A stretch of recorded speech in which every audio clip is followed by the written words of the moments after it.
বাংলাদেশ এবং জিম্বাবুয়ের মধ্যকার 3 ম্যাচের টি-20 সিরিজের প্রথম ম্যাচ যেটা অনুষ্ঠিত হবে 15 জুলাই বাংলাদেশ সময় বিকেল 4:30টাতে ম্যাচটা অনুষ্ঠিত হবে জিম্বাবুয়ের বুলাওয়েতে। ম্যাচের কমপ্লিট অ্যানালাইসিস করবো, তবে তার আগে বলে নিচ্ছি যারা এখন আমাদের ইউটিউব চ্যানেল সাবস্ক্রাইব করনি, চ্যানেল সাবস্ক্রাইব করবে, ভিডিওতে লাইক করবে, পুরো ভিডিওটা কিন্তু না টেনে দেখতে হবে। গুরুত্বপূর্ণ যেটা বিষয় সেটা হচ্ছে এই যে ওয়ানডে সিরিজটা হলো সেখানে জিম্বাবুয়ে 2-1 তারা জয়লাভ করেছে এবং 2টা ম্যাচ পরপর জিতে সিরিজ কমপ্লিট হয়েছে। শেষ ম্যাচে তারা বেশ কিছু প্লেয়ারকে রেস্ট দিয়েছে, ওই সুযোগে বাংলাদেশ তারা শেষ ম্যাচটা জিতেছে, অন্তত বাংলা ওয়াশটা থেকে তারা রক্ষা পেয়েছে। কিন্তু তার আগে যে টেস্ট ম্যাচটা হয়েছে সেটাতে 1 ম্যাচের সিরিজ ছিল, সেখানেও জিম্বাবুয়ে তারা জয়লাভ করেছে। এখন 2টা সিরিজই তারা নিয়েছে। এখন টি-20 সিরিজটা যদি নিতে পারে তাহলে একেবারে কমপ্লিট সিরিজগুলো সবই জিম্বাবুয়ে নিয়ে নেবে। এখন বাংলাদেশ সেখান থেকে কি করবে সেটা একটা দেখার বিষয়। এই দুই দল তারা সর্বশেষ যে 10টা ম্যাচ খেলেছে 10টা ম্যাচের ভিতরে 3টাতে জিতেছে, কিন্তু জিম্বাবুয়ে 7টাতে জিতেছে বাংলাদেশ। এবং সর্বশেষ যে ম্যাচটা খেলেছিল বাংলাদেশে এসে সেই ম্যাচটাতে কিন্তু বাংলাদেশ তারা পরাজিত হয়েছে জিম্বাবুয়ের সাথে। এবং যদি ওই সিরিজটা অবশ্য জয়লাভ করেছিল বাংলাদেশ, কিন্তু শেষ ম্যাচটা এই দুই দলের শেষ দেখাতে জিম্বাবুয়ে তারা জয়লাভ করেছে।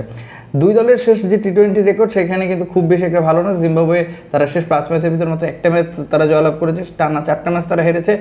বাংলাদেশ কিন্তু শেষ 5 ম্যাচের ভিতরে 2টাতে তারা জয়লাভ করেছে এবং 3টাতে তারা হেরেছে এবং শেষ 3টে ম্যাচে তারা পরাজিত হয়েছে।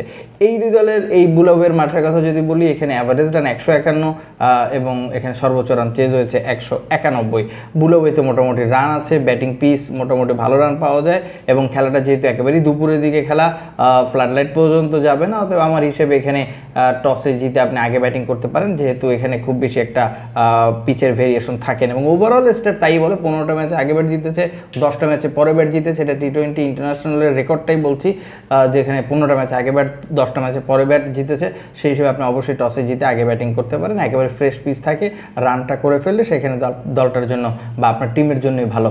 সো ওভারঅল এটাই হওয়া উচিত। তারপরেও যদি পিচের কন্ডিশন ভিন্ন কিছু থাকে, যদি মানে কিছু ময়েশ্চার থাকে, সেটা পিচ রিপোর্টের পরে বোঝা যাবে, কিন্তু ওভারঅল স্ট্যাট হচ্ছে বুলাওয়েতে আপনি আগে ব্যাটিং করতে পারেন, যেহেতু এখানে ফ্লাড লাইটের কোনো ইস্যু নেই, অতএব দিনের খেলাতে আগে ব্যাট করলে কোনো সমস্যা নেই। এবার আমি যদি একটু এই দুই দলের প্লেয়ারের স্কোয়াডে আসি, সবচেয়ে গুরুত্বপূর্ণ যেটা সেটা হচ্ছে বাংলাদেশের অধিনায়ক করা হয়েছে তৌহিদ হৃদয়কে। এছাড়াও এই দলে পারভেজ ইমন ইনক্লুড হয়েছে, লিটন দাস খেলছেন না, তানজিদ তামিম আছে। এছাড়াও তাদের টপ অর্ডারে তাদের সাইফুদ্দিন টপ অর্ডার ঠিক না, সাইফ হাসান আছে। সাইফুদ্দিন তিনিও খেলতে পারেন, লাস্ট ম্যাচে একেবারে খারাপ করেননি ওয়ানডে ম্যাচে। Overall bowling batting all-rounding performance আছে। এছাড়াও রিশাদ খুব বেশি ভালো ফর্মের স্পিনার তিনি আছেন। নাসুমকে নেবেন কিনা সেটা একটা বিষয়। নাহিদ রানা দল ইনক্লুড আছেন। যেহেতু এখানে একটু বলে নেওয়া ভালো যে এখানে 53% টাইমে পেসাররা উইকেট পায়, বুলাওয়েতে 47% টাইমে স্পিনাররা উইকেট পায়, তার মানে এখানে কিছুটি স্পিন থাকবে, তবে ওই যে একেবারে আহামরি স্পিন সেটা বলা যাবে না। সেক্ষেত্রে নাসুমকে আমার মনে হয় যে একটা পেসার কমিয়ে অন্তত হলেও নাসুমকে খেলানো যেতে পারে। নাসুম টুকটাক ব্যাটিংও করতে পারেন এবং তার 4 ওভার, বিশেষ করে টি-20তে তিনি কিন্তু 4 ওভার তার ইফেক্টিভ। এছাড়াও দলে পেসার শরীফুল থাকছেন, নাহিদ রানা থাকছেন, মুস্তাফিজ অবশ্যই থাকছেন না, তাসকিনও আছেন। সো ওভারঅল টিমটা এই, কিন্তু টিমের যে মিডল অর্ডারটা যেটা মানে খুব মানে একটা ভালনারেবল জায়গা, একেবারে নতুন সাকলাইন হয়তো খেলবেন বা অন্যান্য প্লেয়াররাও হয়তো থাকবেন, কিন্তু এখানে একটা মনে হয় যে এক্সপিরিয়েন্সের ঘাটতি দলটাতে থাকবে এবং লোয়ার মিডল অর্ডারও খুব হার্ড হিট করার মতো, যেটা অন্যান্য দেশে প্রচুর থাকে, আমাদের দেশে তো এমনিতেই নেই। তার উপরেও এখন যে স্কোয়াডে যে অবস্থা তাতে সেখানে ওই জায়গাটাতেও একটা গ্যাপ আছে। যদিও তৌহিদ হৃদয়ের ভালো একটা ফর্ম আছে রিসেন্টলি, বাট টি-20তে তিনি খুব বেশি কিন্তু কত কী করতে পারবেন সেটা একটা দেখার বিষয়। শামীম দলে অবশ্যই নিয়ে স্কোয়াডে নেই, অতএব লোয়ার অর্ডার তো আপনারা বুঝতেই পারছেন খুব খারাপ একটা অবস্থা। ওদিকে জিম্বাবুয়ের কথা যদি বলি, তাদের তো সেকান্দার রাজা টি-20 বলা যায়, মানে একেবারেই প্রচুর এক্সপিরিয়েন্স তার আছে, অনেকগুলো ফ্রাঞ্চাইজি লিগ তিনি খেলেন, তিনি ক্যাপ্টেন, বোলিং ব্যাটিং দুই জায়গাতেই তার ইম্প্যাক্ট থাকবে অবশ্যই। এছাড়াও টপ অর্ডারে তাদের ভালো কিছু প্লেয়ার আছে, এখানে যদিও ক্রেগ আরভিন নাই, এছাড়াও তাদের শন উইলিয়ামস নাই, এইসব এক্সপিরিয়েন্স প্লেয়ার নেই, বাট তাদের যে কিছু প্লেয়ার আছে দুর্দান্ত, যেমন আমরা ওয়ানডেতে বেন কুরানকে দেখেছি লোয়ার অর্ডারে হার্ড হিট করতে, যেটা টি-20তে আরও বেশি ইফেক্টিভ হবে। এছাড়াও তাদের ওই যে এনগ্রাবাত ছিলেন ওয়ানডে ক্যাপ্টেন, তার 4 ওভার ইফেক্টিভ। মুজার আব্বানি আছে স্পিনে, তো তার কথা বললামই। ওয়েলিংটন মাসাকাজ যা আছে, টপ অর্ডারে আরও বেশ কিছু প্লেয়ার আছে যারা মোটামুটি ফেয়ারলেস ক্রিকেট খেলতে পারেন।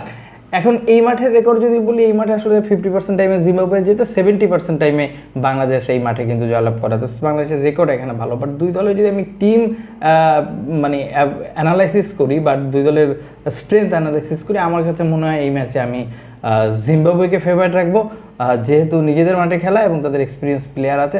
বাংলাদেশে একমাত্র ওই নাহিদ রানা একটা ইম্প্যাক্ট ভালো আসতে পারে, যেহেতু টি-20 খেলা গতি আছে, বাট নাহিদ রানা বাদ দিলে বাংলাদেশের বোলিং ডিপার্টমেন্টও যথেষ্ট এক্সপিরিয়েন্সের অভাব আছে। তাসকিন যদিও ভালো বল করেন বা ভালো বল সবাই করেন, বাট একটা এক্সপিরিয়েন্সের আমার মনে হয় যে অভাব আছে। মুস্তাফিজের 4 ওভার দারুণ মিস করবে দলটা।